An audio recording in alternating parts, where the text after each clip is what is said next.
Hello viewers, मैं doctor वाहिद bag Jaipur India से। आइए आज बात करते हैं एक और यूनानी मुरक्कब दवा के बारे में, जवारिश बिस्वासा। बिस्वासा यानी जावित्री। इस जवारिश का नाम बिस्वासा यानी जावित्री पर रखा गया है, इसीलिए यह जवारिश बिस्वासा कहलाती है। हालांकि इसमें दूसरे इंग्रेडिएंट भी हैं जो हम अभी देखेंगे। जवारिश बिस्वासा यूनानी फार्माकोपिया की एक बहुत ही मशहूर और मुफीद दवा है। इसके बारे में हम थोड़ा डिटेल से जानेंगे, समझेंगे इसको, चूंकि ये एक बहुत ही फायदे की और काम की दवा है। लेकिन पहले हम इसका जो फॉर्मूला है, जो नुस्खा है, वो देखेंगे। तो आइए देखते हैं नुस्खा। लीजिए व्यूअर्स, देखिए जवारिश बिस्वासा का नुस्खा। और ये बिस्वासा यानी जावित्री 100 ग्राम, मेस, और ये फिलफिल स्याह मिर्च या काली मिर्च 100 ग्राम, पेपर निगरम, और ये देख सकते हैं आप करनफिल या लौंग, ये 75 ग्राम ले जाती है। ये छोटी इलायची या हरी इलायची 100 ग्राम ली जाती है। ये जिनको डोडे कहा जाता है, या बड़ी इलायची हील कला, ये 500 ग्राम लिए जाते हैं, बड़ी इलायची। और ये जंजबील यानी सौंठ 125 ग्राम, असारून 125 ग्राम। इसी तरह से ये बड़ी पीपल या फिलफिल दराज बड़ी, फिलफिल दराज कला, ये भी 125 ग्राम ली जाती है इस नुस्खे में। जबकि जो तज है वो 100 ग्राम, ये दारचीनी 100 ग्राम। इस तरह से आप देख सकते हैं कि हमने इस नुस्खे में 10 अज्जा हैं। उसमें से देखने की और समझने की ख़ास बात इसमें यह है कि वो अज्जा जो हरारत रखते हैं और खून में एब्जॉर्ब होने की सलाहियत ज़्यादा रखते हैं और जिनकी डिस्पर्सिबिलिटी बहुत ज़्यादा है, वो अज्जा हमने 100 ग्राम लिए हैं। बल्कि एक तो 75 ग्राम लिया है लौंग। और वो अज्जा जो गर्मी रखते हैं, हाजमे की सलाहियत रखते हैं, लेकिन खून पे में रुकने की उतनी सलाहियत नहीं रखते, वो हमने 125 ग्राम लिए हैं। जबकि डोडे मावनत के तौर पर हमने 500 ग्राम लिए हैं, जो कि हाजमे के तौर पे हैं और इनकी सबकी इस्लाह के तौर पे भी ये काम में आते हैं। इस तरह से ये देख सकते हैं आप जवारिश बिस्वासा। डियर यूनानी फिजिशियंस, अभी आपने देखा जवारिश बिस्वासा का नुस्खा। जवारिश बिस्वासा का नुस्खा जो ओरिजिनल नुस्खा है इसका, वो ये तमाम दवाएं हम वजन यानी बराबर वजन में ली जाती थी। लेकिन जैसा कि मैं बहुत बार कह चुका हूं कि वक्त के हिसाब से जो खाने पीने में चेंज हुआ है, जो एटमॉस्फेयर में चेंज हुआ है, मिजाज में जो चेंज हुआ है, उसके हिसाब से नुस्खों में भी थोड़ा चेंज लाजमी है, जो कि यहां पर आपने देखा। लेकिन इसमें हमने थोड़ा सा और तसर्रुफ किया, यानी कि थोड़ा और चेंज किया है। इसीलिए हमने फिलफिल स्याह को इस खुराक से 50% कर दिया है, क्योंकि इस दौर के लोगों को, ज़्यादातर लोगों को कुछ ना कुछ ऐसी प्रॉब्लम मिलती है जहां पर के सीने में जलन या एब्रेजन्स होते हैं थोड़े बहुत। तो वहां पर ये जो काली मिर्च है वो थोड़ी सी प्रॉब्लम पैदा करती है, इसीलिए हमने इसको थोड़ी सी कम मिकदार में किया है। हालांकि गलीज मादे को पिघलाने के लिए ये एक बहुत अच्छी दवा है, लेकिन चूंकि ये दवा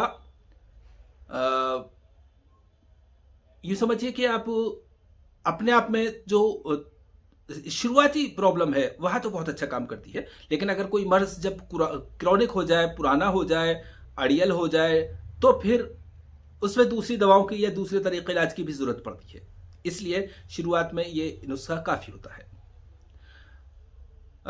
जवारिश बिस्वासा एक गर्म मिजाज की दवा है, इसलिए इसको जो सर्दी की वजह से बदहजमी होती है, जिसमें मुंह से पानी भी आता है, भूख कम लगती है, पेट से आवाज़ आती है, पेट फूलता है, गैस बनता है, ऐसे हालात में ये जवारिश बिस्वासा बहुत अच्छा काम करती है। शर्त रही है कि इसकी वजह बलगम यानी कि सर्दी, मैदे की सर्दी हो। ज़रूरी नहीं कि वहाँ पर मैदे में बलगम की ज़्यादती हो, लेकिन जो मैदा है वहाँ पे सर्दी की वजह से ये अलामत पैदा हुए हों। इसका एक खास यूज और है जो कि पेट के बढ़ने को रोकता है। न सिर्फ पेट के बढ़ने को रोकता है, ये एक शिकायत आम है आजकल, पेट का फूलना, बड़ा होना, मोटा हो जाना रोकती है, बल्कि पेट, बढ़े हुए पेट को अगर ये लगातार खाई जाए कुछ महीनों तक तो बढ़े हुए पेट को कम भी करती है। यानी कि खाना खाने के बाद आधा आधा चम्मच दोनों टाइम खाई जाए तो ये खाने को हजम करती है, और अगर रात में एक बार खाई जाए तो ये जो बढ़ा हुआ पेट है उसको कम करती है। तो इस तरह से ये जो सर्दी की वजह से होने वाली पेट की खराबी है उसमें बहुत फायदा करती है। लेकिन इसके अलावा भी इसका एक और बहुत बड़ा यूज है। ये दवा रीहुल बवासीर, या कहें कि बवासीर रीही में बहुत फायदा करती है। चूंकि हालांकि हमने सोच रखा था कि रीहुल बवासीर के बारे में कभी तफसीली बात करेंगे, लेकिन फिलहाल चूंकि जब माजून जवारिश बिस्वासा का जिक्र हुआ है तो रीहुल बवासीर का जिक्र हम थोड़ा शॉर्ट में कर लेते हैं। रीहुल बवासीर ये एक उस तरह की गैस है जो गलीज होती है, गाढ़ी गैस होती है, और ये गुर्दों में और आंतों में पैदा होती है, और ये फिर जिस्म के दूसरे हिस्सों में भी जाती है और वहां पर परेशानी पैदा करती है। ये गैस साइड्स में, पसलियों के नीचे, अक्सर लोगों से सुना होगा कि साइड में पसलियों के नीचे दर्द रहता है, वहां चली जाती है, और वहां से हट करके कभी कंधे में आ जाती है, कभी पीठ पे आ जाती है, कभी जो टेस्टिकल्स हैं वहां भी आ जाती है, कभी मिक़द में यानी कि एनस में भी आ जाती है। एनस में भी दर्द होने लगता है इसकी वजह से। कुछ लोग ऐसे केस भी देखने को मिलते हैं। कुछ लोगों के जो थाइज हैं, पिर्निया है, यहां पे भी दर्द होने लगता है। यानी कि इस दर्द की, रीहुल बवासीर से होने वाले दर्द की खास बात यह है कि ये दर्द जगह बदलता रहता है, बहुत दिनों तक भी रुक सकता है, जल्दी जल्दी भी जगह बदल सकता है।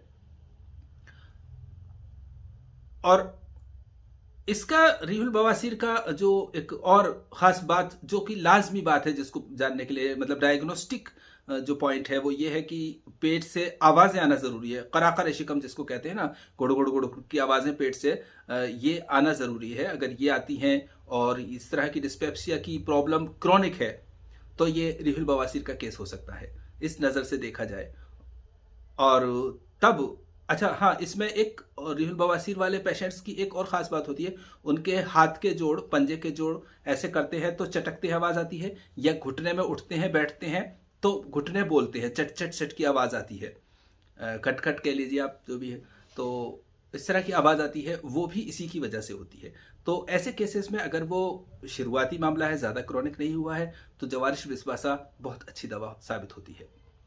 और अगर, जैसा कि हमारा यूनानी का उसूल है इलाज का जानने का, कि अगर मादे की ज्यादती हो गई है, यानी कि ज़्यादा क्रॉनिक हो गया है और इसका जो कॉजेटिव मैटर है, सौदा होता है इस गैस की वजह, तो वो ज़्यादा अगर है तो फिर तनकिया, यानी कि जिस्म की सफाई, क्लिनजिंग ऑफ द बॉडी की जाती है, और फिर उसके बाद ऑर्गन्स की ताकत का ध्यान रखा जाता है, और फिर ये रिकरेंस नहीं हो ऐसा सिस्टम किया जाता है। यानी कि तब फिर एक 3-4-5 महीने का पूरा एक कोर्स हो जाता है।